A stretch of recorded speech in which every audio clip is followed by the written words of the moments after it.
Merci beaucoup. It's a great privilege, of course, to be at the Sorbonne in this charming little room they have found for us, which is very sweet.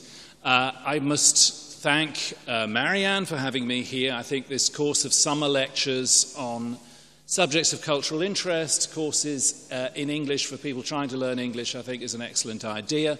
And I extend my particular thanks to the Cardinal for joining us this evening. It's great to be able to look across and try and meet his eye. I always preferred him to the musketeers in the book, I must say. He's much more my sort of person. And it's a great delight, too, as quite often this year in various parts of the world, to stand in front of the logo of the British Council, an enlightened and generous organisation founded specifically to pay my airfares, which has now been exporting the liberal, humane, civilised values of British culture for a century and more. And I look forward to it re-importing them to Britain at its earliest possible opportunity. Good. I've been called in this evening to talk on the topic of Shakespeare and Europe. There will be maps, there will be various pictures. Don't take notes because who knows what might happen. Just admire the pictures. I mean, that's the main thing I intend to do, and I would recommend that course of action to you too. So what I'm going to be talking about falls mainly into two halves. I'll be talking about some of what Europe means to Shakespeare, some of the way in which he imagines the part of the world in which he lived and worked, some of the way in which he dramatizes his sense of where Europe was up to in his lifetime. And then in the second half of tonight's little cabaret, I will be talking about some of the ways in which Shakespeare has become part of the common culture with differences of the entire continent of Europe, the ways in which his work has been taken up in different national traditions which have over time converged into arguably a single international phenomenon with an extraordinary range of local manifestations. Okay. While we still have this nice slide up, I may as well mention which map this one is in the background. This is a map made by a Turkish admiral called Piri Reis, or at least under his supervision. A whole team of mariners had to do the observations for it. It was first published in 1525.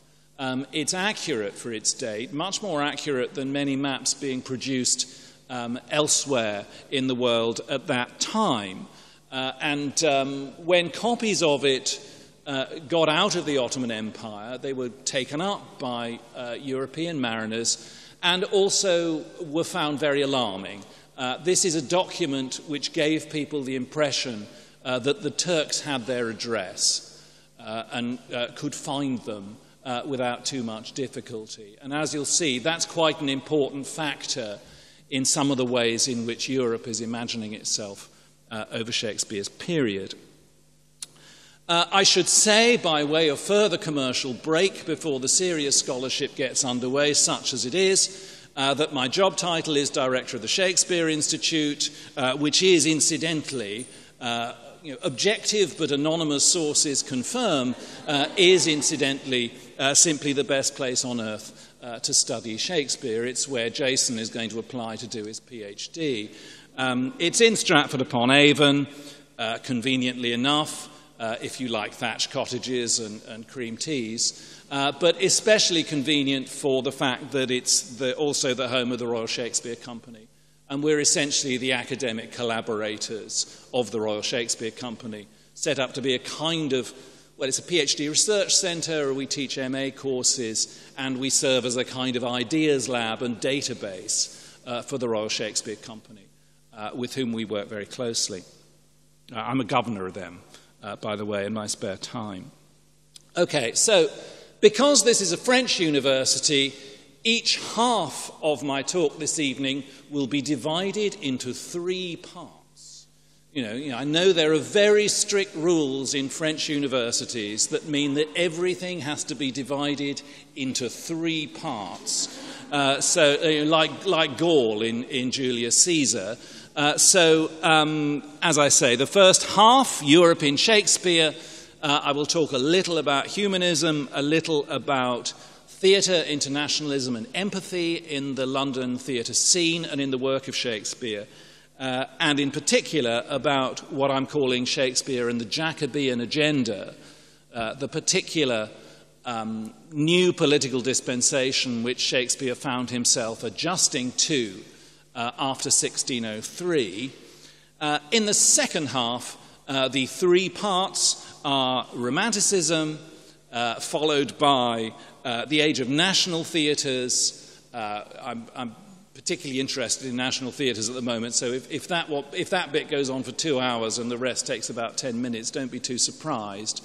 And then the age of international festivals, which to me very much characterises the sort of post-war, post-Second World War phase of international Shakespearean performance and interpretation.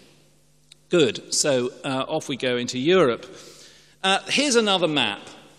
This one's by Ortelius. It's a particularly beautiful map. It's in a collection which he put out in the mid-1590s during the peak of Shakespeare's career, which was expensive, it's very elaborately printed, but was fairly well disseminated around Europe, printed in Holland. This is a map which suggests, I think, the root of most ideas of Europe as a continent, in that when Ortelius put together a map of the places he thought mattered, he begins with this one, which is, of course, a map of the Roman Empire.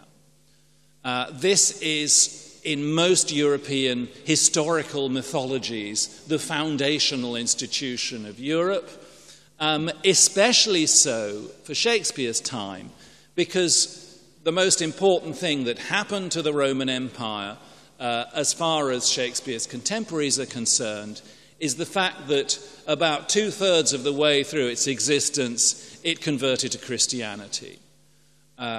Anyone in Shakespeare's England, looking at this map, looking at where the boundaries are, would wistfully say that that's a map of what used to be Christendom.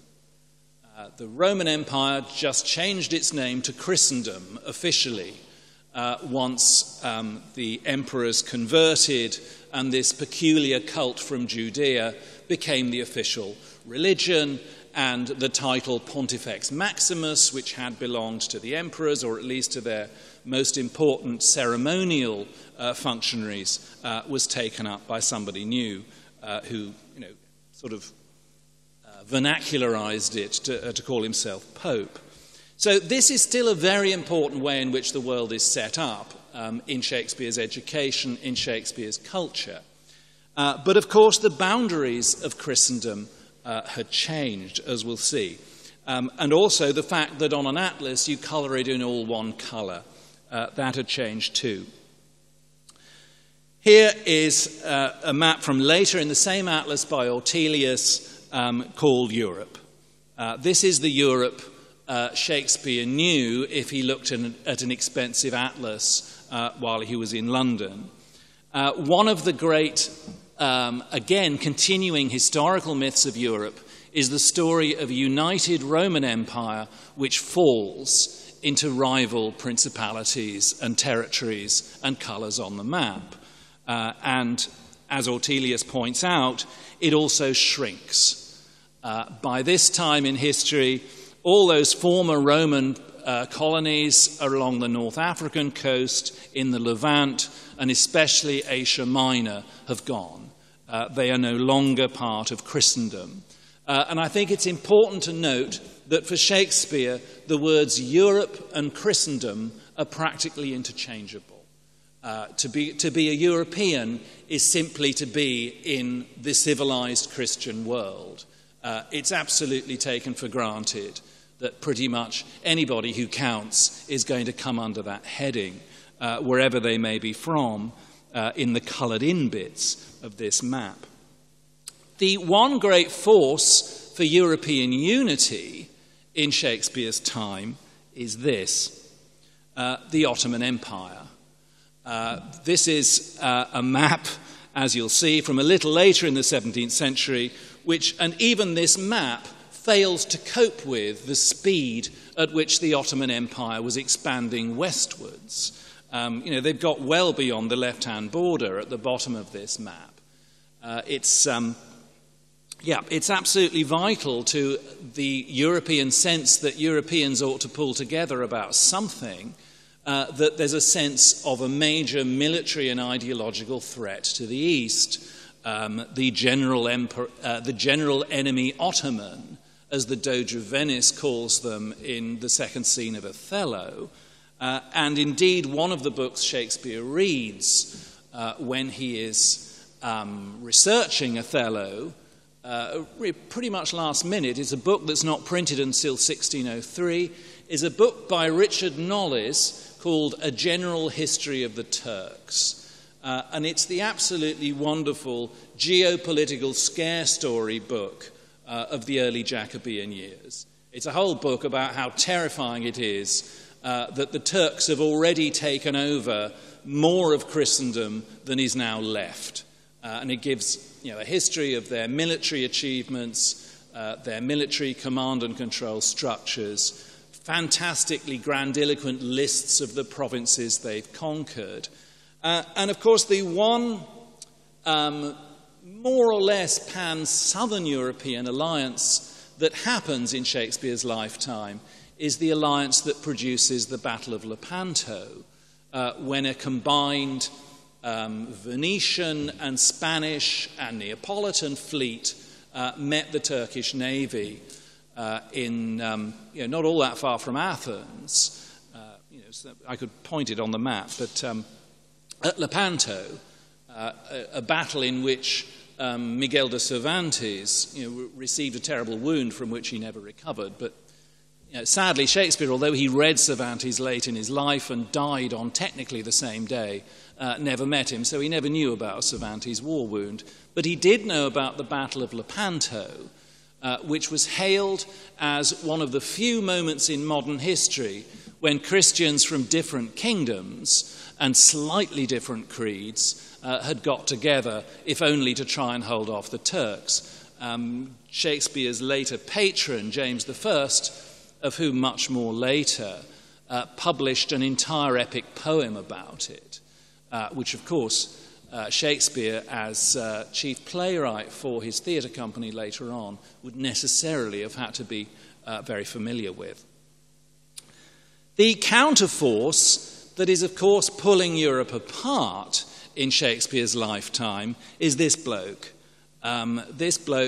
Significantly from the University of Wittenberg, not coincidentally the place where Hamlet has been studying before he comes home to Elsinore, and indeed the place where Dr. Faustus is a theology don before getting bored with academic life and selling his soul to the devil, a deal so many of us have looked for and haven't quite been able to clinch as yet.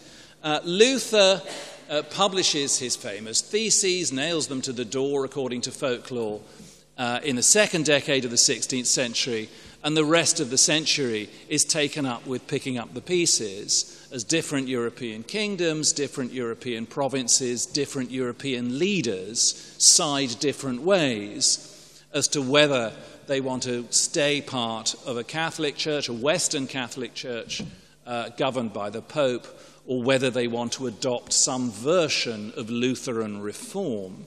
And obviously, this is something enormously important for the particular bit of dynastic history with which Shakespeare found himself stuck, and which he himself would eventually dramatize at the very end of his career in his play Henry VIII, which was originally called All is True, a title which you really don't want to take at face value, as I'm sure was intended.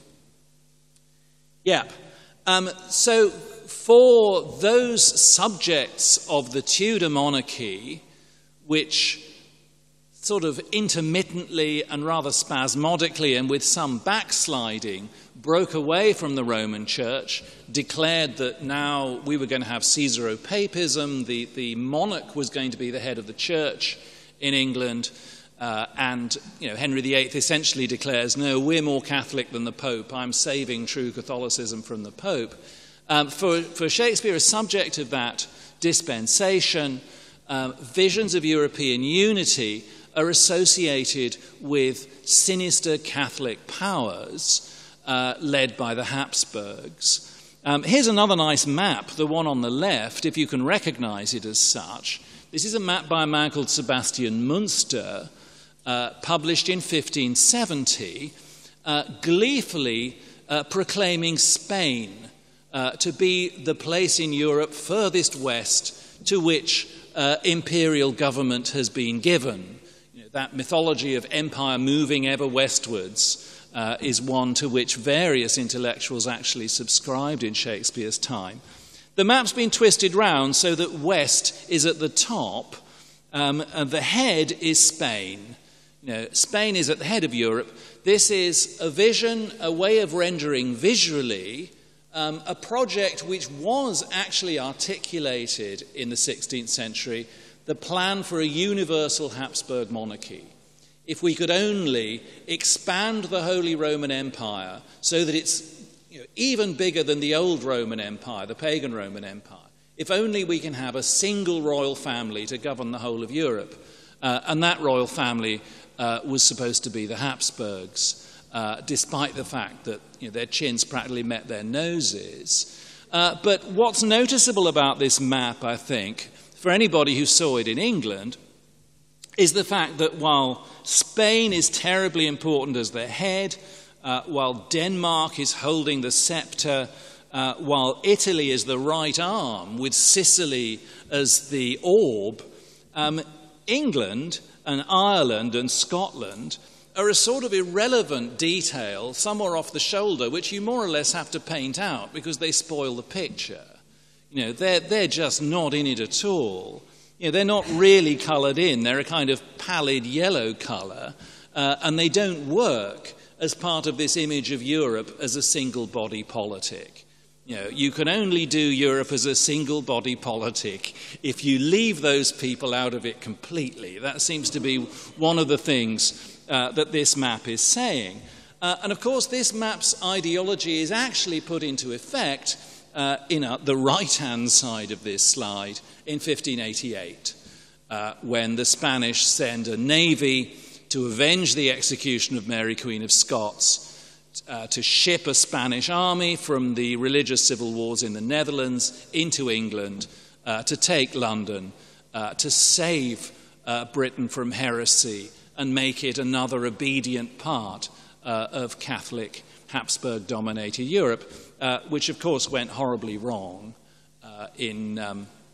for various reasons to do with the weather and some very bad logistics. But 1588, that's when Shakespeare's 23. It's a very, very important event for anyone of Shakespeare's generation. We were there when we were expecting the Spanish to land, when we were speculating about what was going to happen next. It's one of those moments. Another very influential moment in this history of Europe pulling itself apart, despite the common threat of the Turks, for Shakespeare is this one, which is even more important for Shakespeare's direct contemporary, rival, antecedent, and briefly, in Henry VI, Part 1, collaborator, Christopher Marlowe.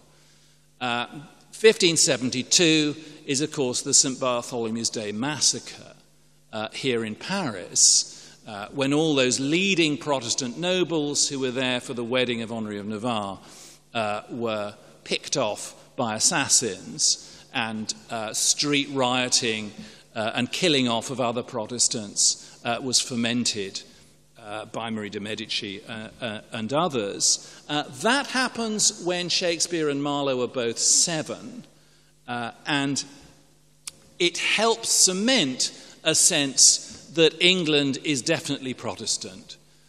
It helps push Elizabeth or at least her bishops, towards a slightly more Lutheran version of Anglican Catholicism. And this actually becomes physically visible in Shakespeare's hometown.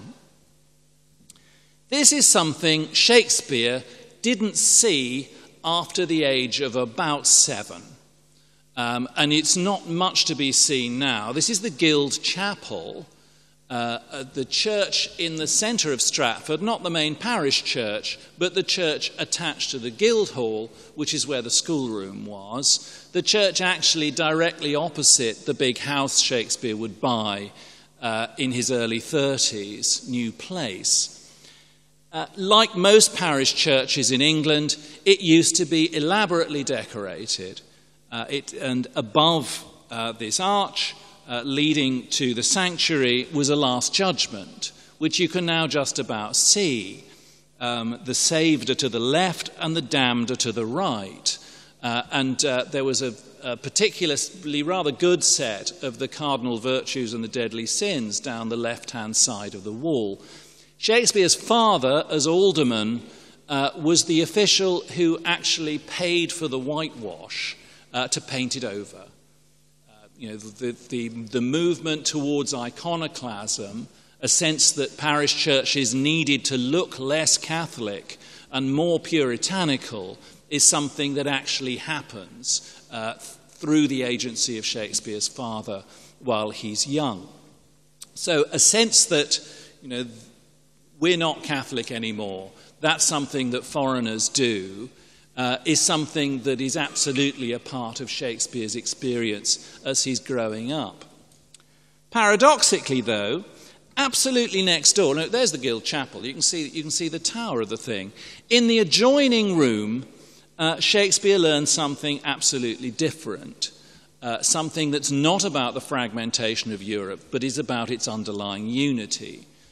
Because in that nice room, these are almshouses to the right, but the big room in the middle, and this is nearly opposite my office, so it's, I'm sorry if I sound too familiar with it, and I'm not telling you what's what. The big brown bit in the middle is the former Guildhall, which includes the schoolroom, which was and is the King Edward VI Grammar School, given the name of the Protestant son of Henry VIII, and teaching the prescribed Tudor school curriculum to boys up to the age of 14. One of the rather good accidental byproducts of the Reformation in England was that instead of being taught Church Latin, the kind of Latin that was still used within the Catholic Church, particularly for theology, the national curriculum insisted that the schools should teach a purer Latin, Silver Latin, which is actually pagan Latin. The Latin rediscovered by the humanist scholars since the 14th century onwards, really. The kind of Latin spoken by Erasmus and Thomas More when they were doing international business or just writing anything for an intellectual audience. The humanist curriculum lays stress not on learning doctrine and memorizing doctrine, but on learning rhetoric. And they felt that the best place to learn rhetoric was from Cicero. It was from genuine ancient Romans. The one language that matters in an Elizabethan grammar school is Latin. And the reason it matters is that it's the common language of Europe. It's the language of that longed-for map of the Roman Empire. Anywhere you go, anyway, if you're writing about any important subject at all, it's going to be in Latin. It's not going to be in the vernacular. And as I say, this grammar school curriculum laid particular stress on rhetoric. If you were particularly ambitious, you might conceivably but poor, you might conceivably win a scholarship, a subsidized place at one of the two universities, if you took extra lessons about Latin poetry, which is what Christopher Marlowe did, which is how he got to Cambridge, because checking that people could memorize Ovid and write Latin poetry on set subjects was a good way of distinguishing between the idle poor and the deserving poor.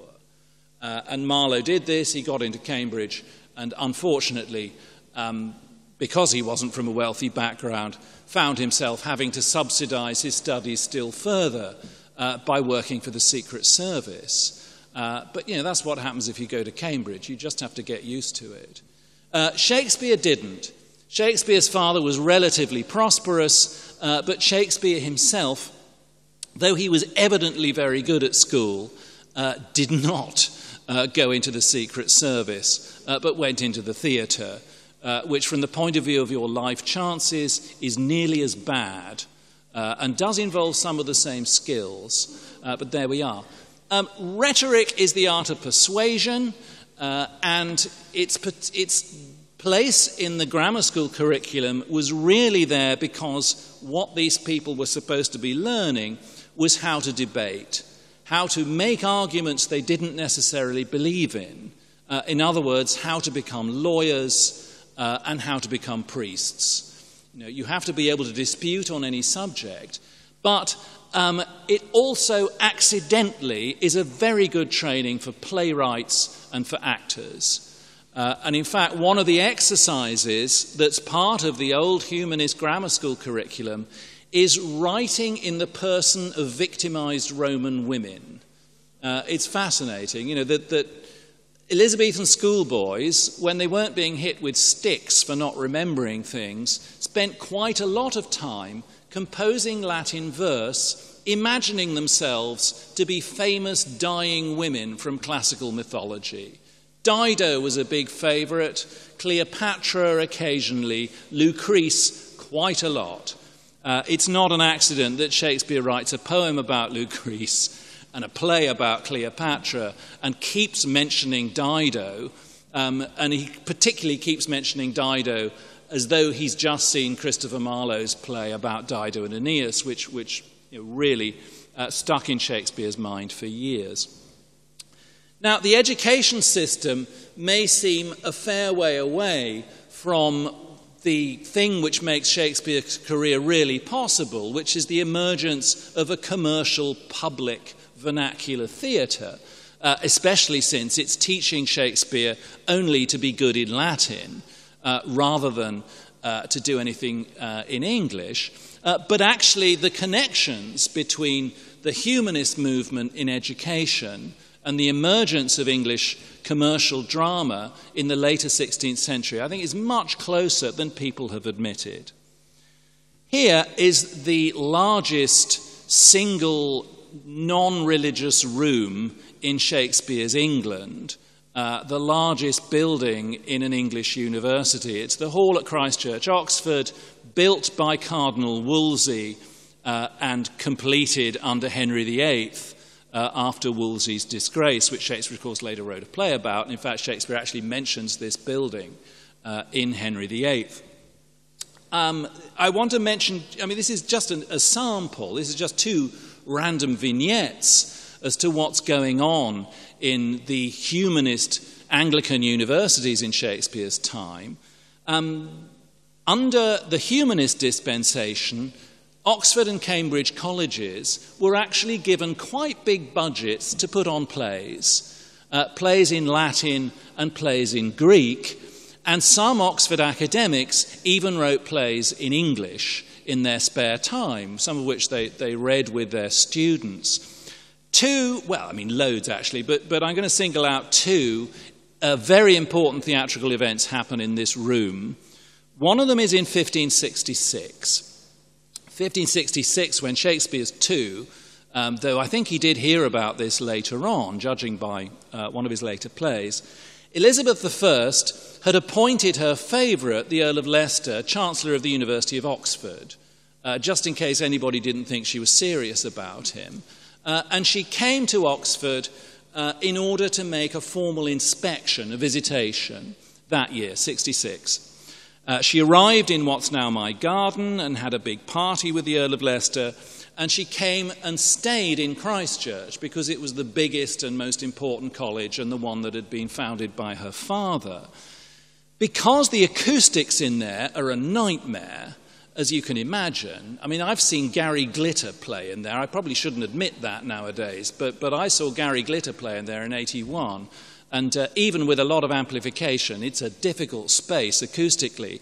What they did was they built a purpose-built auditorium in the middle of that hall. So you have to imagine, round about the middle, where there was a hole in the ceiling to let the smoke out from the central fire, they built a platform stage with seating around it on pretty much the whole way round, and they suspended a gesso ceiling, gilded, above it to act as a sounding board.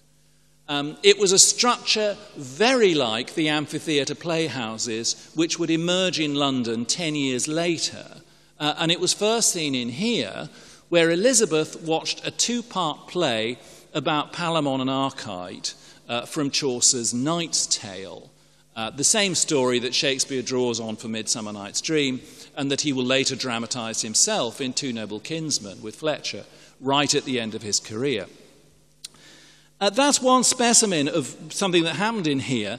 In 1583, and the records of this stuff are very good. I mean, some of these Oxford colleges haven't disturbed their papers for years, and it's all still in there. 6 students were killed when a temporary staircase collapsed in 1566. And there's a wonderful memo from a Don explaining, no, it's all fine. No damage has been done to the permanent fabric of the college. Never mind the students. We got plenty of those. In 1583, Albert Lasky, a Polish nobleman, was in London on a diplomatic mission, and he too was sent to Oxford to be hosted and shown around and to be given big formal diplomatic receptions. They got out of storage the components of that amphitheatre playhouse, and they put it back up in the middle of the room, and they performed a play in Latin by a Don called William Gager about Dido and Aeneas. More significantly, I think, they employed another academic called George Peele to be its director, to be the producer, to cast students in it and rehearse them. George Peele got bored, like Dr. Faustus, with being an academic, went to London and became a professional playwright. And he collaborated with Shakespeare when Shakespeare was young on Edward III. So there's quite a direct connection. But as far as a sense that in the learned centres this is still a pan-European culture is concerned, is maybe worth knowing that in the audience here in 1583 were Sir Philip Sidney, Leicester's nephew, who did a grand tour of Europe and was much touted as a possible candidate to be a kind of leading spokesperson for all the Protestant bits of Europe when he was young. And he didn't get old. He got killed in the Civil War in Spain, in Flushing in the Netherlands in 1586. He was there accompanying an interesting Italian man called Giordano Bruno, who later went back to Italy and got burned as a heretic in the Campo di Fiore. That's why there's that rather gloomy statue of Giordano Bruno in the Campo di Fiore. So European intellectuals are still coming to Oxford and Cambridge, seeing and writing plays and talking Latin to each other. That's very much part of the culture, and it overlaps into the emerging commercial playhouses back in London. This is part of Vischer's big panorama of London, which I admit only dates from comparatively late 1616, but it's easily the prettiest, so I thought I'd use it. The standard English word for a theatre building is playhouse. That's what they were called in early Tudor times, the temporary structures that were put up for the performance of plays. And that's what the first permanent ones were called when they began to emerge. And again, it's 1566. The first one we've got records of has the auspicious name of the Red Lion in Stepney. And it was more or less a farm converted into a pub with a little auditorium. Later, we get a theatre called the Curtain, but above all, we get a theatre funded and assembled and run by a man called James Burbage, which adopted a radical new name. It called itself the theatre, which to us sounds incredibly unremarkable, but which in Tudor London sounded like the most pretentious thing ever, because it's calling it by the Latin word for a theatre. This isn't just a playhouse. This is not just a little English local wooden thatched thing.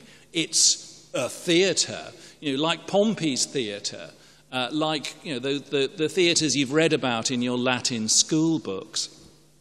The commercial amphitheatre-shaped playhouses in London are consciously neoclassical. They may look folksy to us, but in their time, they looked neo-Roman. And we have actually evidence of this. This is a drawing you're all probably as bored with as I am, because it's the only drawing we've got of the inside of an Elizabethan amphitheatre playhouse, so there has never been a textbook about the Elizabethan theatre in which this hasn't been reproduced. It's currently visiting London. It's in the marvellous exhibition at the British Library, Shakespeare in 10 Acts, but it mainly lives at the University of Utrecht. It's a sketch made by a Dutch tourist of a sketch made by another Dutch tourist who had been to the Swan Playhouse in London in the mid-1590s. Dates probably from 1596. Never mind how accurate it is, everybody has to use it and rely on it, but what I would draw your attention to is the fact that it's labelled in Latin with the same terminology which a Roman would have used for describing the theatre of Marcellus or any of those Roman theatre structures. And what you can't see here, it's very unreliable. It's about that big. It's in a commonplace book. It's in the jottings of this one Dutch tourist. He writes his notes in Latin because he's a good European, and he writes on the opposite page to this sketch, well, one of the amazing things about London, one of the things I found so striking, is that they still have Roman theatres. He actually thought that these new playhouses were a kind of survival.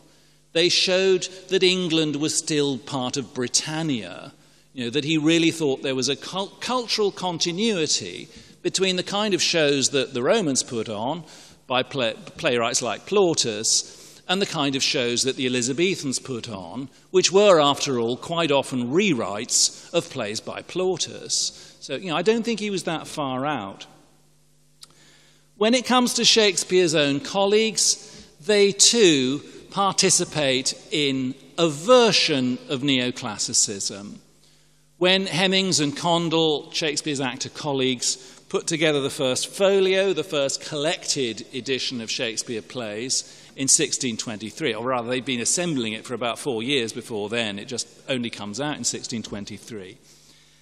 The only way they could think of, apparently, of classifying the plays was not by the date when Shakespeare wrote them, not exactly by their subject matter, but by adopting a classical hierarchy of genres. According to Roman dramatic theory, comedy is the least important and most low of theatrical genres. It's about slaves and merchants and funny things happening to them on the way to the forum. Whereas tragedy is noble and elevated, and it's about kings and heroes, and it takes us close to the gods, who may indeed turn up at different moments in the action, especially at the end. Shakespeare, inconveniently, like a lot of Elizabethan playwrights, had also written plays about vernacular local history, and because they include kings who die and occasionally sound quite noble, and commoners who get killed in battle a lot but are otherwise sometimes quite funny, Hemming and Condell thought of history as a kind of mixed genre that's between comedy and tragedy. So you start with comedy and you build up through history to the good stuff, the noble high stuff, which is tragedy. Now, of course, that's not the way Shakespeare thought at all. His comedies are full of dukes, quite serious things happen in them. His tragedies include clowns and gravediggers and all sorts of, a wide range of people. Jokes can happen, death can happen, marriage can happen. These things just happen, and they don't happen separately to different teams of people on different days, certainly not in Shakespeare. But even so, the framework for this collection is still one that's trying to place Shakespeare in that pan-European Latinate culture. And in fact, if you flick through a first folio, and I admit that you can't all do that, it's just that we own one now at my university, so we just do it the whole time. If you do flick through a first folio, you'll find that Hemming and Condell, instead of just saying Act 1, Scene 1, they say Actus Primus, Scena Prima. They actually try and make it look as though, this really is a Roman book. Even if the dialogue's in English, the scene divisions are in Latin. We're good European intellectuals, folks. As for how these plays divide up the world, well, it's pretty clear that England is, for the most part, miserable. The histories depict succession crises, political rebellions, the deaths of kings. It's never resolved. There never was an English golden age. It's one bloody awful monarch after another, and another lot of squabbling warlords to the last syllable of recorded time, as far as this set of plays is concerned, with the possible exception of the end of Henry VIII, when the Archbishop of Canterbury has that big prophecy about how marvellous Elizabeth I is going to be and how her successor is going to be even better. But that's just product placement. I mean, it's not really got much to do with the substance of the drama. Europe, however, or rather Europe outside England, is where comedy happens. Only one of Shakespeare's comedies happens in England. There's the induction to Taming of the Shrew, but otherwise, comedy is Italianate or it happens in France.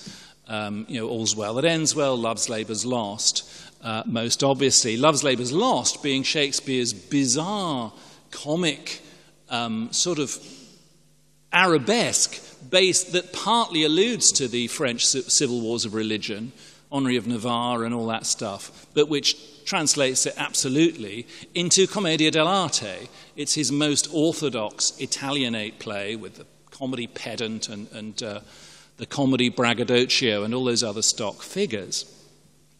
Merry Wives of Windsor is the one Shakespeare play that's a comedy that does take place in England. And it's worth noticing, I think, that one of its characters is Welsh, very Welsh, Parson Evans, who's about as Welsh as you can get without speaking Welsh. And another one of them is French, Dr. Caius.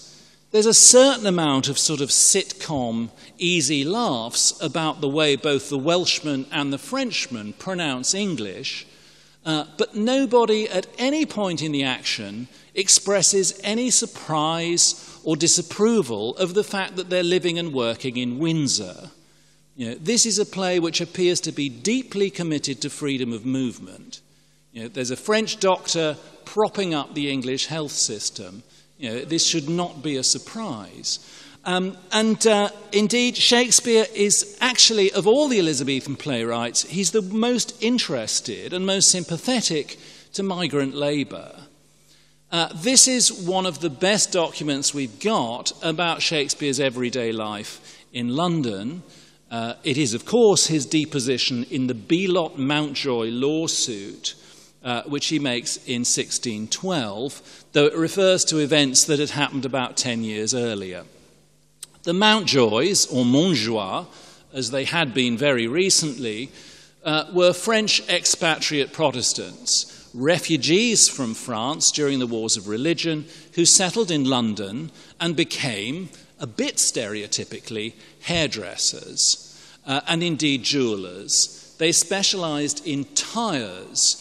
You may remember Cleopatra talking about that lovely bit of cross-dressing she's done off stage with Antony when she dressed him in her tires and mantles. Tires are a combination of tiara-like jewellery and false hair that you might wear to a really expensive party. So it's jewelled hair implants are what the Mountjoys particularly specialised in at their shop in Silver Street. And Shakespeare never bought property in London. His address for business, family and tax purposes remained Stratford, as we see from the first line of this deposition, which simply reads, "I, William Shakespeare, of Stratford-upon-Avon in the county of Warwick. You know, he works in London, he commutes to London, but that's where he is, that's where he lives. So he's renting temporary accommodation in London while he's in town. The Mountjoys, you know, had a difficult courtship of their apprentice, Stephen Belot, who eventually married Marie Mountjoy. They had an argument about how much money had been promised as a dowry, in which Shakespeare, it has to be admitted, was a useless witness. He seems to have changed his testimony, and, I can't really remember. They might have promised this much, they might not. You know, he's very sympathetic to lots of different viewpoints, and that doesn't always make you a very good witness in a family quarrel. But in any case, this establishes Shakespeare, round about the time he's writing King Lear, as living with French expatriate refugee workers. And at exactly this moment in his career, he also writes this, the famous bit Hand D, the Hand D pages of a band never performed play, collaborative, mainly by Chettle and Munday, called The Book of Thomas More. You know, it's the only bit of script that survives in what is 99.8% certainly Shakespeare's handwriting. Dates from about 1603. The play was first written in the early 1590s, and the censors said, no, you can't stage this. It's too sympathetic to Thomas More, who was a Catholic, an obdurate Catholic, who was executed by Henry VIII for refusing to go along with the Reformation. And especially, it's got that really dodgy scene about the riot. Don't like the scene about the riot.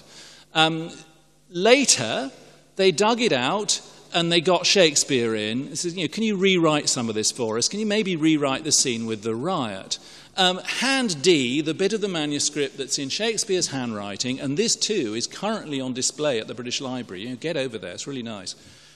Shakespeare writes this scene in which Thomas More quells single-handedly a riot against foreign workers. You know, there are apprentices rioting in the street saying, boo, these foreigners taking our jobs, all this cheap labour from the continent, we can't stand it, let's smash them up.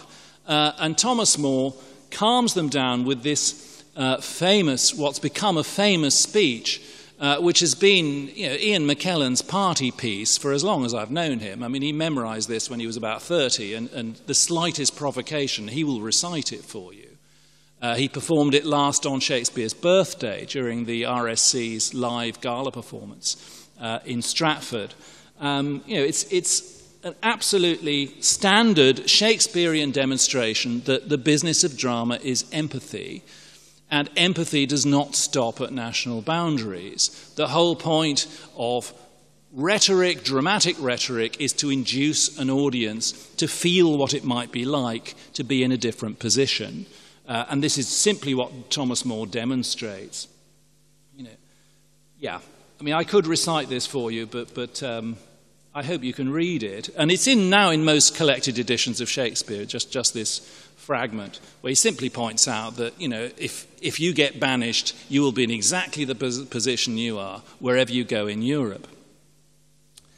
Yep. In 1603, again round about this same moment in Shakespeare's career, he finds himself with a new boss. Shakespeare's playing company, the Lord Chamberlain's men, were presented to King James as a sort of welcome present when he took over the English throne in 1603. And James, unlike Elizabeth, is somebody who sees himself as a peacemaker. This is his statue at the Bodleian Library in Oxford, and like most of James' official portraits, it puts him under the slogan Beati Pacifici, blessed are the peacemakers. His mother was a Catholic, Mary Queen of Scots. That's Marie la Reine Dauphine, I suppose, for here. And his father was Darnley, an English Protestant nobleman. And James felt that as a child of mixed Reformation and counter-Reformation heritage, it was his destiny to prevent religious war in Europe, to put Europe back together, hence his epic poem about the Battle of Lepanto, and what a brilliant example of cooperation it had been. He also wanted to unite Scotland legally with England and create a new entity that was going to be called Britain. And the paperwork on that one, I'm afraid, took another century, and it's a little fragile, but it did sort of more or less happen. The plays Shakespeare writes after 1603 are much less interested in England, and a couple of them get explicitly interested in this thing Britain, trying to find a prehistory for it. One of them's King Lear, but the other one is this remarkable play, which is perhaps Shakespeare's most European work. It's comparatively little known. It doesn't tend to get onto secondary school syllabi. I absolutely love it. It has a very cryptic verbal style and the most hilariously elaborate plot. The last act of the play consists of all of the characters getting onto the stage at the same time at last, and each trying to compare notes with the others to try and work out what the hell's been happening for the last 4 acts. It's as if Shakespeare is recapitulating all his previous plays at once. There are bits of Othello, bits of Romeo and Juliet, bits of Julius Caesar. It is set in Roman Britain. It's about Britannia, and it's about whether Britannia ought to be part of the Roman Empire or not, despite the fact that lots of it is in Wales. And not accidentally, the RSC revived it this year. It's on in Stratford at the moment, as you see from the right. It's obsessed with Milford Haven, the port from which the founder of the Tudor dynasty, who was also the ancestor of James I, Henry Tudor, who became Henry VII, had landed with a small army of Bretons. This is where Bretagne took part in the reconquest, as he saw it, of Grande Bretagne. They landed at Milford Haven in Wales. And as they landed almost exactly on this map, where it says Blockhouse for blockhouse. The blockhouse is still there, although much redeveloped by the Victorians. That's still on the foundations of the Tudor fortress, which was put there by Henry VIII specifically to make sure nobody could invade via that route again. That's about 200, 300 yards from the site at which Henry VII landed, which is why Milford Haven is so important to James I and why Cymbeline keeps talking about it. And as part of the preparation and in-depth research for the RSC's current production of Cymbeline, I rented that castle last summer and had a really good party in it, of which this is some small souvenir. The main plot of Cymbeline is about Imogen, or Inogen, depending on whether you think Imogen is a misprint or not, whose body, she's the Princess of Britain, is striven over by her husband Leonatus Posthumus and by somebody who is not ancient Roman at all, but a modern Italian, Giacomo. This is a play which happens, like many of Shakespeare's, in several different time schemes at once. Posthumus is banished, but instead of finding himself in Julius Caesar's Rome, he finds himself in modern Rome, where he meets a Frenchman, a Spaniard, a Dutchman, and some Italians, most notably Giacomo, who tries to persuade him that Imogen's unfaithful, luckily without success, but temporarily producing a great deal of plot and a great deal of unpleasantness. Giacomo creeps up on her while she's asleep and takes very detailed notes about her body. It's really sinister and rather splendid. But the play finishes when everything has been put back together, when Posthumus has been reinstated, when lost heirs to Britain have been found, when the British have actually defeated the Romans, with Cymbeline saying, no, it's all fine. I was misled by my wicked nationalist queen and her wicked nationalist son, but now Britain is going to be part of a peaceful Europe. We're going to pay our wonted tribute. It was all our wicked queen's fault. Britannia is definitely part of Europe, and this is how things should stay, which was very much James's notion about modern Europe too. Okay, quickly into the reception of all this. It's not surprising, I think, that when Ben Jonson writes his tribute poem for the first folio, he says, "Triumph, my Britain," a country that doesn't legally fully exist, "thou hast one to show to whom all scenes of Europe homage owe." And to some extent, that was already happening. Shakespeare's plays were already being taken on tour during Shakespeare's lifetime, going to the Baltic, going to Gdansk, going into German kingdoms in Northern Europe, being gradually adapted into local vernaculars, particularly Low German, as they went. Shakespeare sees himself as part of a pan-European dramatic heritage, and so does Johnson. He tries to make out that Shakespeare is very preeminent in it, that for the first time Britain is up there with the great European theatrical powers, but it's a fairly sensible way for Johnson to talk about. The great issue for Shakespeare abroad is, of course, translation. As I say, it's already happening. There's Florio in 1578 saying, why the hell would anybody want to learn English? It's a language that will do you good in England, but past Dover, it's worth nothing. Is it not used in other countries? No, sir. Before the great age of Elizabethan drama, why would you bother learning English? It's that little offshore country. Nobody speaks English except the English, and who wants to talk to them? Then, by the mid-17th century, we get this very contrasting view from another Italian teacher of English, who was also resident in London, who says, the English language is today a most copious, most flourishing, most pregnant tongue, and worthy that a foreigner should apply himself to learn it. If not sufficiently to speak it, at least enough to understand their stupendous comedies and tragedies.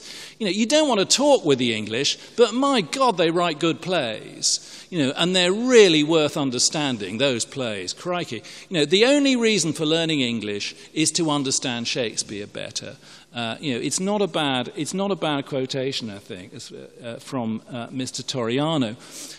But the pan-European significance of Shakespeare changes and varies, and a sense of where Shakespeare belongs changes, notably with the arrival of Romanticism as an artistic and cultural movement, which I know the French think Romanticism doesn't happen until the 19th century, and that Rousseau belongs to the Enlightenment. But in England, Romanticism happens in the mid-18th century. This is an illustration to a poem by Thomas Gray from 1757 called The Bard. This poem is the reason people infuriatingly refer to Shakespeare as the Bard.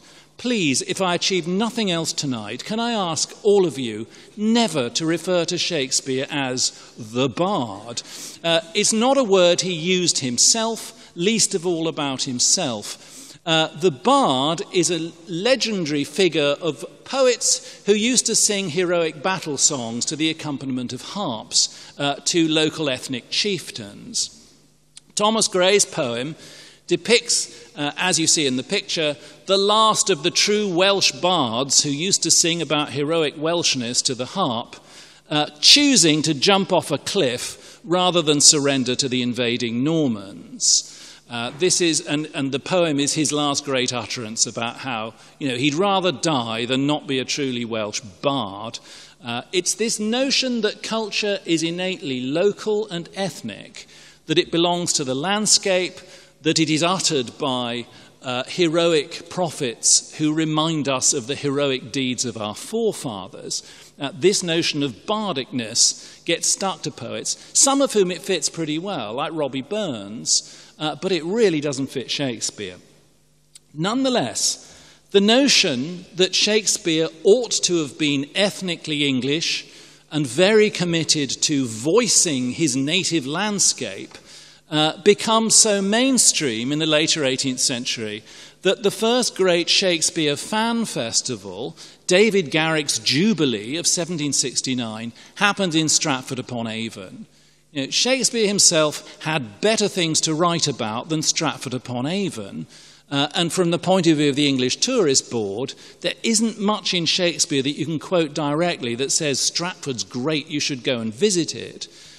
Garrick, however, goes with the flow. He's very civilized, his grandfather was French, he is himself highly cosmopolitan, but he realizes that cultural nationalism is what is going to make Shakespeare a great figurehead and somebody he can really use. Garrick, as a playwright and actor himself, is really pleased with the idea that an actor and playwright should be a great national hero.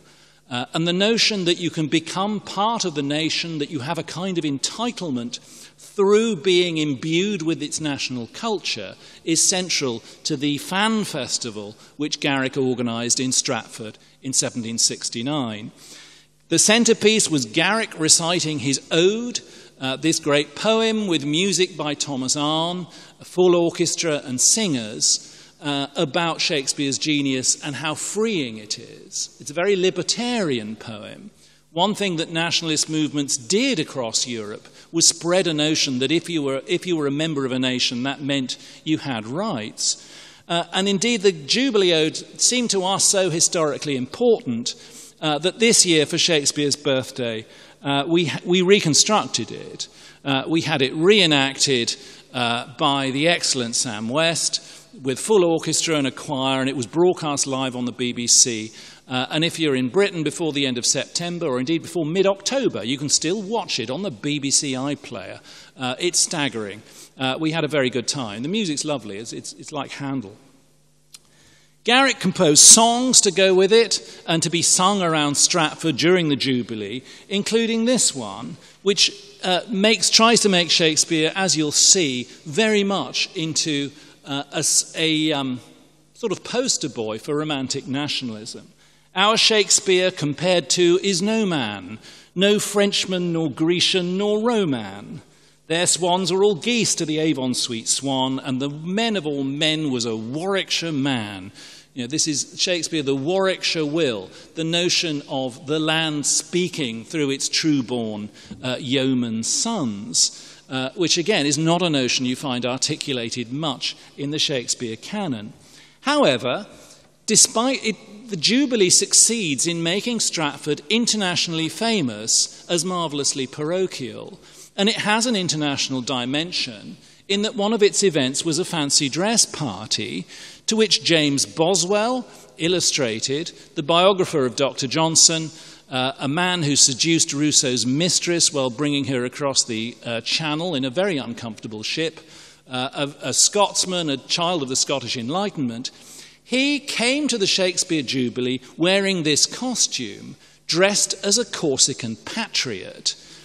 He'd been in Corsica hanging out with General Paoli, and he was plugging his new book, which was all about how Britain should send military assistance to Corsican patriots so that the Corsicans could have British liberty and free themselves from France. Obviously, the idea went nowhere. Otherwise, Napoleon might have been a British subject. But even so, the notion that Shakespeare is associated with the spread of liberty internationally, that his plays are talismanic of free speech and multiplicity of voice, is one that the Jubilee gets moving. This bloke read about it, for example, and in 1771, just 2 years later, he himself had a copycat event called Shakespeare Tag in Frankfurt. This is Goethe, one of the first of the great German romantics who established the great German Shakespeare industry. As far as the Germans were concerned, Shakespeare was marvellously not French and not neoclassical. Taking their cue from Garrick, they see Shakespeare as Volkisch, somebody who is allowed to articulate popular culture and popular superstition, which in the Romantic age is felt to be a good thing. The Germans take up Shakespeare to an extraordinary degree. They still perform and teach and study more Shakespeare than the English do. They take Shakespeare more seriously than I think anybody else could anywhere, even if they tried. And in the great Schlegel-Tieck translation, Shakespeare is adopted and is still referred to as the third German classic. There's Goethe, Schiller, Shakespeare. Those are the foundations of modern German literature. And this has a huge impact on Shakespeare's reception around Europe, including in particular the reception of Midsummer Night's Dream, which of course has fairies in it, so it's Volkisch. And Mendelssohn writes his overture for it in the 1820s, then finishes the score in 1844 for the great performance at Potsdam, which establishes Midsummer Night's Dream as we knew it until comparatively recently with that wonderful Mendelssohn score. It makes it absolutely central to the Shakespeare canon in a way in which it had never been before.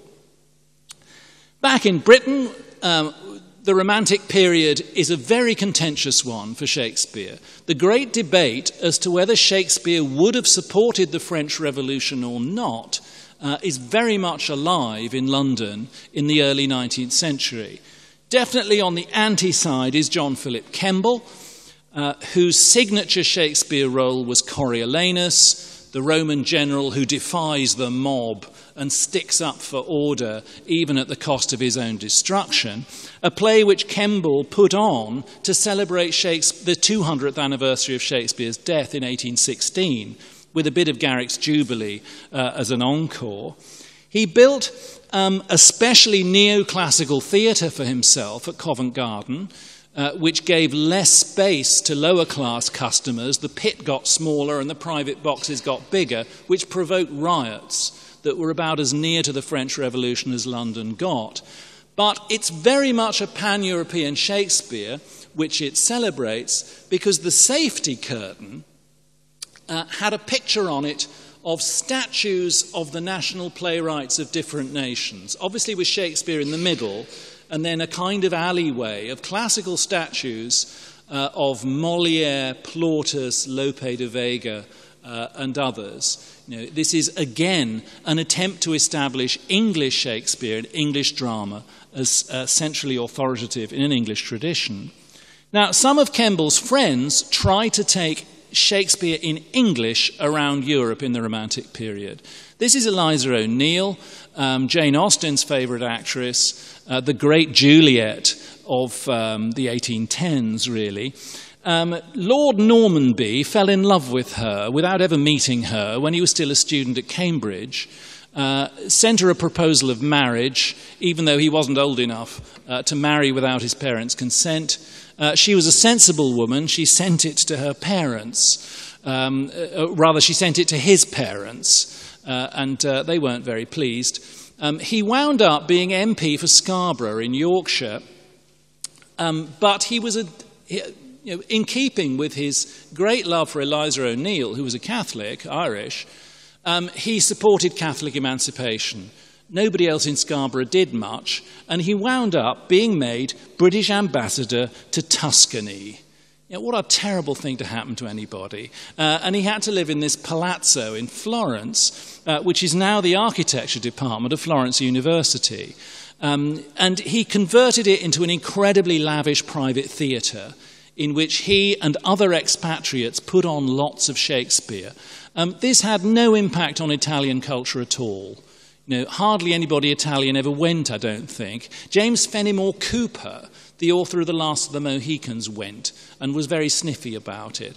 But he and his wife acted out Romeo and Juliet, which, presumably, perhaps he forgot Eliza O'Neill, I don't know. Much more influential was this production. Pretty much at the same time, Charles Kemble and Harriet Smithson, who came to Paris in 1827, performed Romeo and Juliet and Hamlet at the Odeon, with a translation of the plot distributed to the audience. And this, of course, is the famous moment at which the French Romantics at last discover Shakespeare. The Comédie Française, look, there it is, just for the fun of it. The Comédie Française had used a very heavily rewritten adaptation of Othello in the 1780s, because as far as a neoclassical theatre is concerned, Shakespeare is exotic and weird. The only thing Shakespeare's good for is dramatising exotic, weird things that you wouldn't otherwise get from your own playwrights.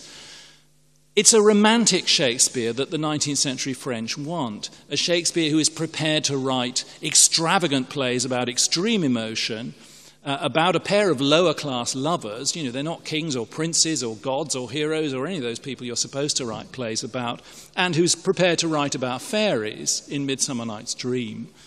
And famously, Berlioz becomes obsessed with Harriet Smithson, eventually marries her in what's now the British Embassy on the other side of the river. Delacroix is there, Dumas is there, Victor Hugo is there, and Shakespeare becomes, a very romanticized Shakespeare, becomes part of the common language of European romantic poetry and especially European romantic opera with people like Verdi.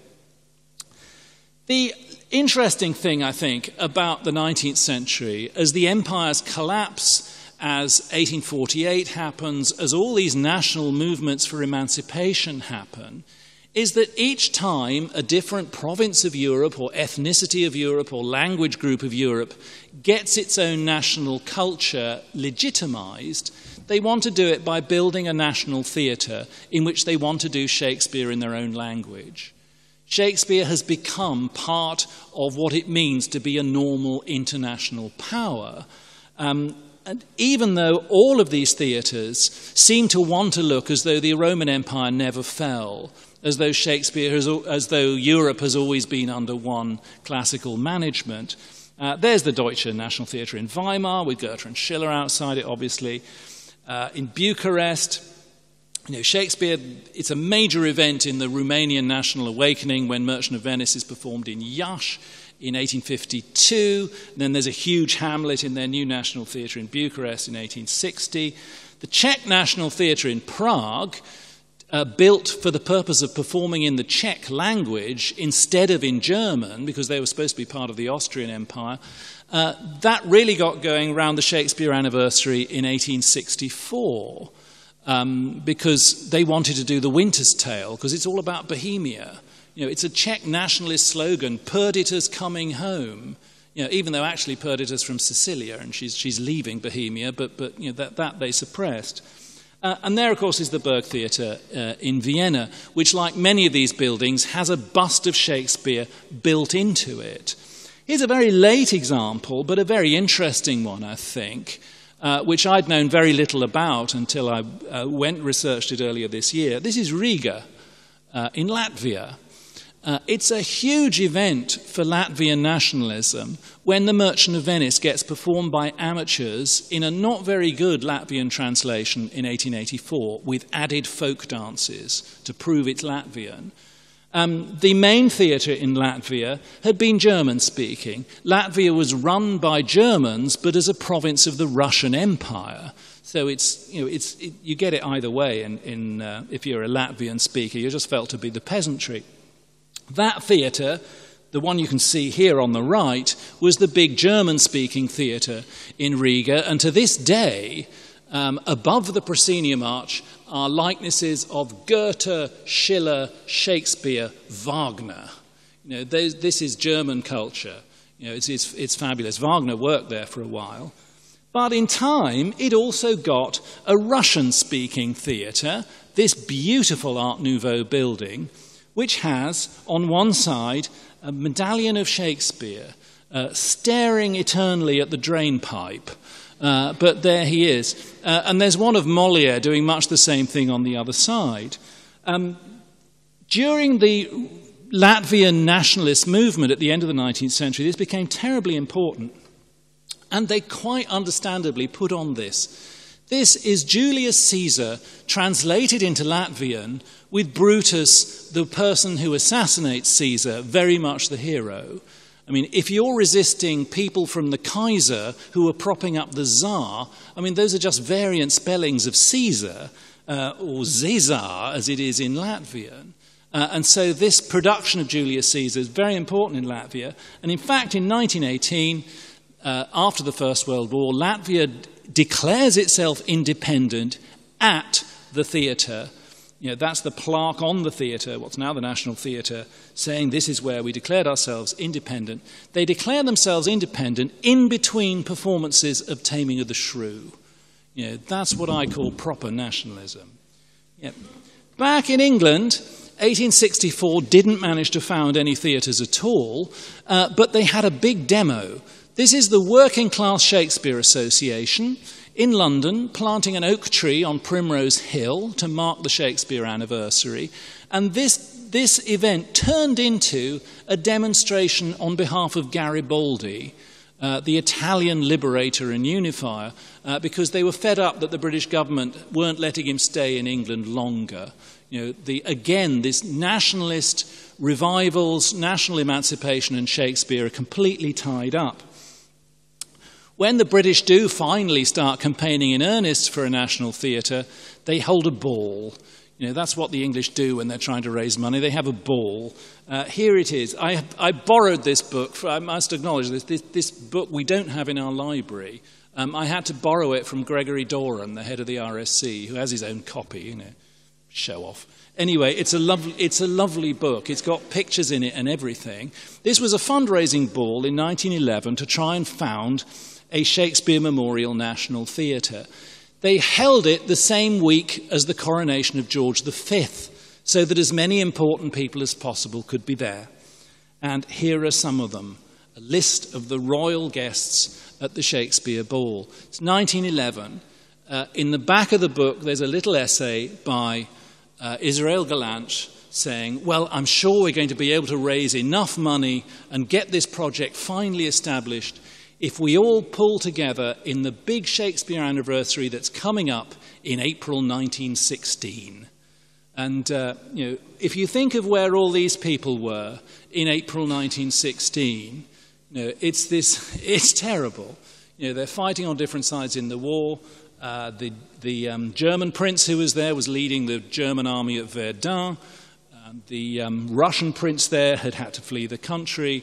You know, these royal dynasties are absolutely tearing each other apart pretty much for the last time during that event. And actually, the first time you get something called an English national theatre only happens in World War II. This is the last great wave, I suppose, of English-speaking Shakespeare in the rest of Europe. This very lavish and very well-funded and rather glossy production of Hamlet, complete with the portrait of Michael Goodliffe, who played Hamlet, took place in a German prisoner of war camp during World War II. There were a lot of these. The Germans loved Shakespeare, and you know, they were prepared to provide costumes and things if the prisoners wanted to put it on. At a camp called Hohenfels in Bavaria, the prisoners called the canteen building that they adapted to put on plays to try and keep themselves from going mad, the National Theatre of Hohenfels. You know, this was the first official English-speaking English national theatre, only it was in Bavaria, and the only Shakespeare play they did, because the commandant especially asked for it, was The Merchant of Venice. You know, it's a really interesting moment of a German and indeed a National Socialist German Shakespeare being hegemonic, even in English, on the continent. After the war, people decided they didn't want that to happen again and had all kinds of good provisions for trying to ensure that it didn't. One of them more recently, one of them was the founding up of international arts festivals. The Edinburgh Festival, Avignon, all these big international arts festivals that are about international audiences mingling and understanding one another, all happen in the late 1940s. Most of them perform Richard II, interestingly, among their first productions. And that movement has crystallized in recent years into, in the Shakespeare bit, the European Shakespeare Festivals network. Nowadays, as in Shakespeare's time, there are touring companies doing Shakespeare in a multiple languages, but for an increasingly internationalized public. That's this picture, the shop front with all these Hamlets on, is in Gdansk. One of those places where English players were acting in Shakespeare's time, and where there's now a really beautiful modern Shakespeare theatre on the site where they used to perform. There's a marvelous festival in Craiova in Romania. There are a number of them. They're a confederation. You should look up the website, because this is one version of Shakespeare as a common European property. Every European nation has emerged by doing its own Shakespeare so as not to be part of an empire, but that peculiarly gives us all Shakespeare in common, even in different languages, even in surtitles that we can't always read for ourselves. Yep, as an expression of this sense of Shakespeare as something Europe has in common, in 2014, a delegation of Shakespeareans from different Shakespearean organizations around the continent, the Deutsche Shakespeare Gesellschaft, the Société Française Shakespeare, the Italian Shakespeare Society, the European Shakespeare Research Association.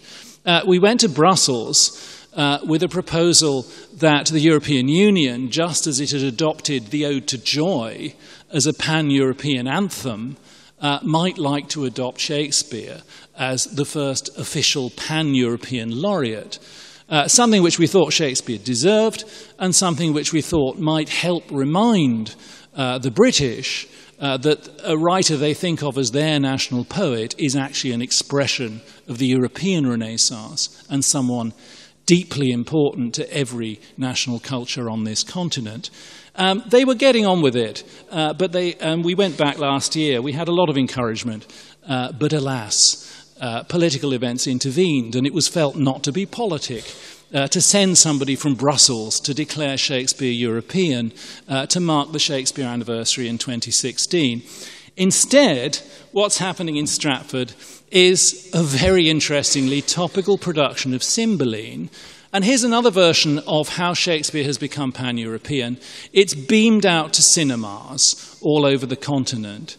I mean, there's a certain pathos, I think, of the idea of an English theatre company stuck on our poky little island, broadcasting this great European play out to the rest of the continent. But I hope you'll find where it's on around here on my birthday, September the 28th, and go and see it. Not least because I'm on in the interval. There's going to be a fantastic video of me talking about ancient Britain at Avebury Stone Circle. It's going to look like a Spinal Tap video, I think, but it'll be worth seeing. So that's where it seems to me that Shakespeare and Europe are up to. Don't forget that if you're looking for more Shakespeare this summer, the British Council have the most wonderful MOOC, a massive online course, which you can follow in the privacy of your own internet cafe to your heart's content. And don't forget, wherever and whenever Shakespeare lives in 2016. Thank you.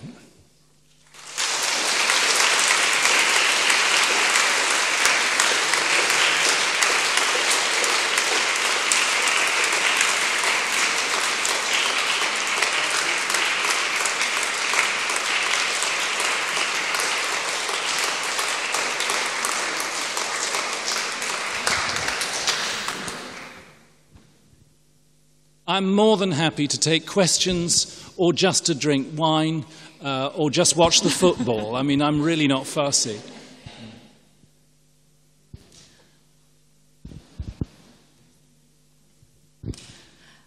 Thank you for your talk. I'm just you've mentioned a lot about the identity of Shakespeare in Europe and its influence or representation of the European culture, but I wonder why Shakespeare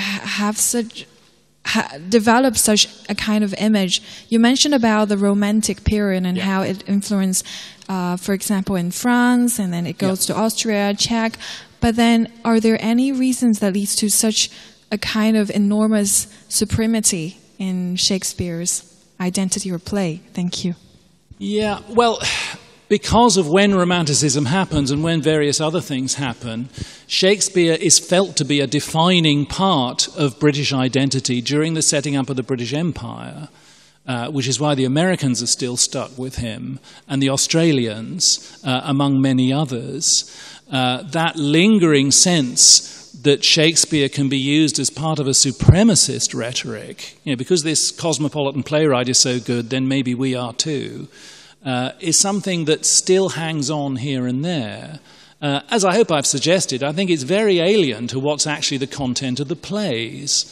But Shakespeare's deeply international. If he were a nationalist writer, I don't think he would have been useful to as many different parts of the world as he has. Obviously in Asia and Africa and everywhere else, not just in Europe. But he is so imbued with source materials from the whole of European culture. He dramatizes Italian stories, French translations, French poetry, classical legends, that it seems it's been particularly easy for European cultures to use him, I think. For example, in the Romania, one of the things they forever say about what's so marvelous about Shakespeare is that he mentions Transylvania once. You know, the poor Transylvanian is dead that lay with the little baggage. It's a line from the brothel scene in Pericles. But, you know, it makes Romania feel that it's on the map. Just as if you go to Croatia, they're forever doing Twelfth Night because it's, you know, set in Illyria. You know, as far as they're concerned, it's all about them.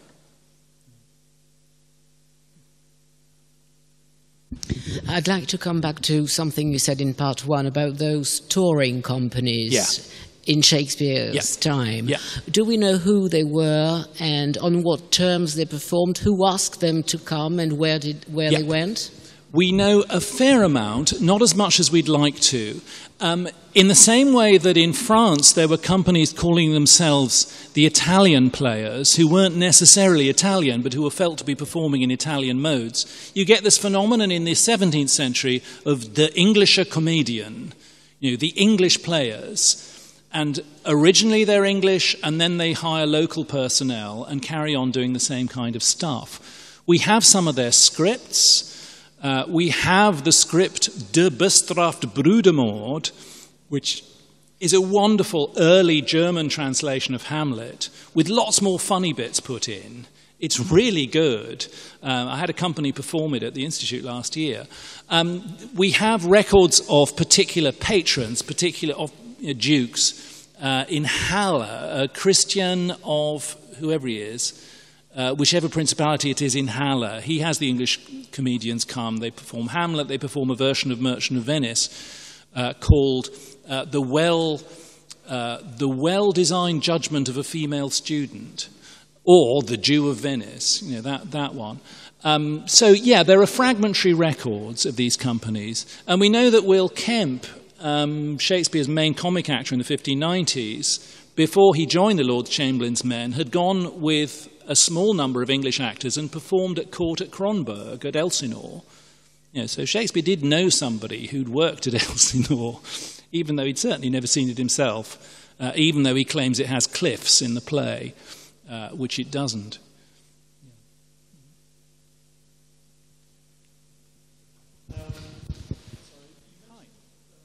Wait for the microphone, because we're being recorded for posterity, I believe. Thank you. You mentioned this. I'm curious about these plays that were given in the prisoner camps in Germany. Yeah. Were they all male casts, or was it a mixed gender cast? Oh yes, all male casts, of course. Just like the Elizabethans, it was all terribly authentic. If you want to read more about them, let me recommend an absolutely splendid book available in paperback from Cambridge University Press called Shakespeare and Amateur Performance by me. It's particularly good on this subject.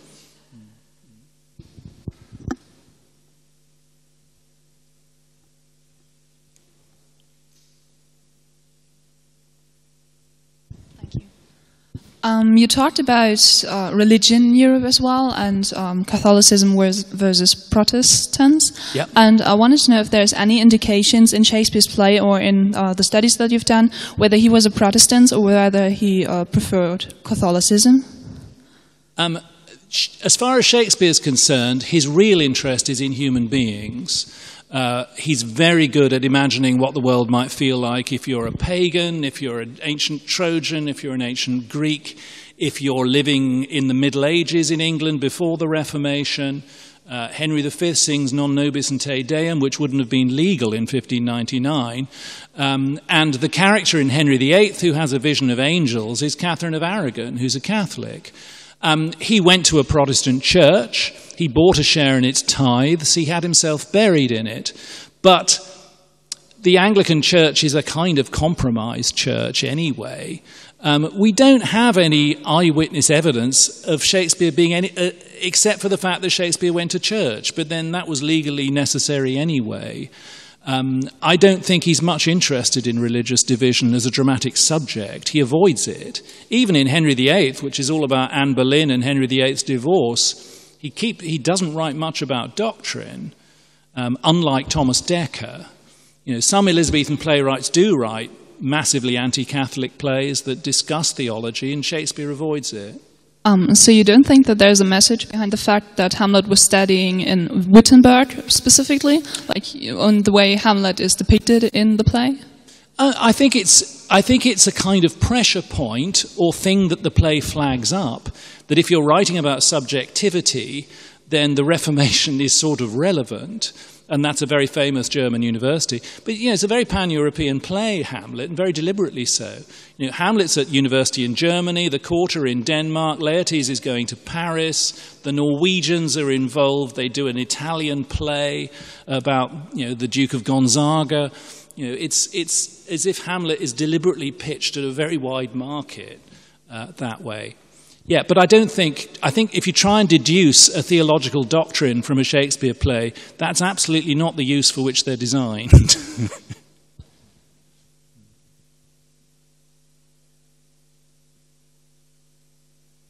Jason.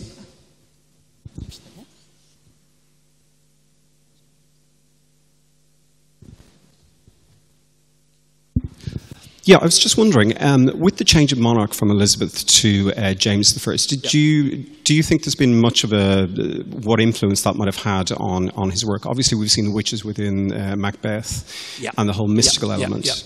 Do you think it had a profound effect on his work? Yeah. I mean, it brings up a different set of topical things that are going to press buttons for the audience, even if it doesn't prescribe a particular set of attitudes for them.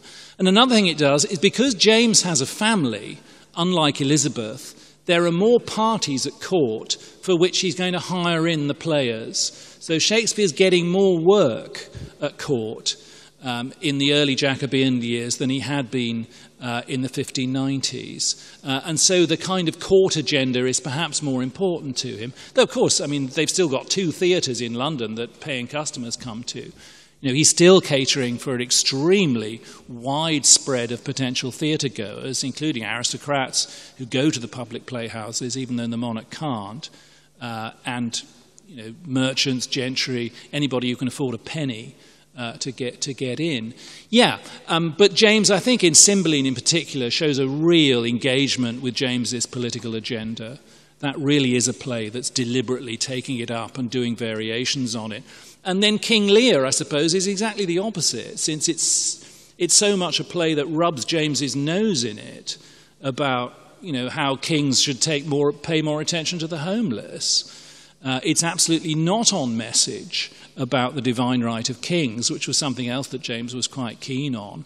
And it's performed on St. Stephen's Day at court. I'm sure that's deliberate. St. Stephen's Day, which was a day of almsgiving, a day about providing money for the homeless, to make the king sit through King Lear, the only version of the King Lear story in which the king goes mad and becomes homeless and dies with all his children dead around him. Children who in Shakespeare's version are given the titles of two of James's children, Albany and Cornwall, the sons-in-law in Lear. Yeah, it's a really... it's defined by James's agenda by rejecting it, by stressing its limits, whereas Cymbeline takes up what Shakespeare seems to find interesting or sympathetic about James's agenda, including its bizarre and comic interest in Milford Haven, which becomes a kind of running joke in the play. People keep asking how far it is to Milford Haven, and they never get there. It's a lovely, a really interesting show. Do watch it at the cinema if you possibly can. This might be a bit of a kind of, a nitpicking point, but I was just wondering, you mentioned when you were talking about the Shakespeare's schooling, how he learnt from a kind of his curriculum was very humanist. Was there actually a curriculum that schools stuck to? Yes. And who set that? The Tudor monarchy passed legislation about what you were taught in the universities, which is then imitated in what's taught in the grammar schools. We've got a lot of publications about what you teach and how you teach it in Elizabethan grammar schools. We really know a lot. Like the universities, the grammar schools were encouraged to perform in Latin. So Shakespeare probably writes Comedy of Errors because he'd done Menechmi at school. He'd probably been in that Plautus play when he was that big. Yeah. No, the Elizabethan grammar school curriculum is all over Shakespeare's plays. Especially the Ovid heroic epistles, the Metamorphoses, which are Shakespeare's favourite source of any kind of literary background for anything. That's all stuff he would have picked up at 14 in Latin.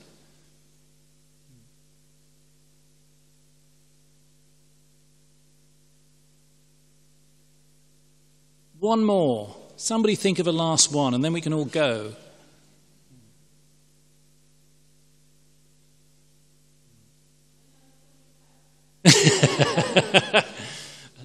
The moment, I haven't yet decided whether I go home.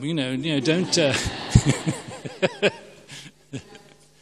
Oh yes, I'm performing tomorrow night at the British Council on the Rue Constantine, and next week on Tuesday in Lyon. But I'm visiting my aunt in Cowell over the weekend, so I will not be available over the weekend. Yes. Yeah. But if you want to hear me more often, come to Stratford. It's any time. Tomorrow, absolutely, and you get good people as well. You get Luke Meddings, who I taught 30 years ago. It's at the British Council at whatever time it is. It's 6:30. 6:30. 6:30 at the British Council. Métro Invalide. Yeah.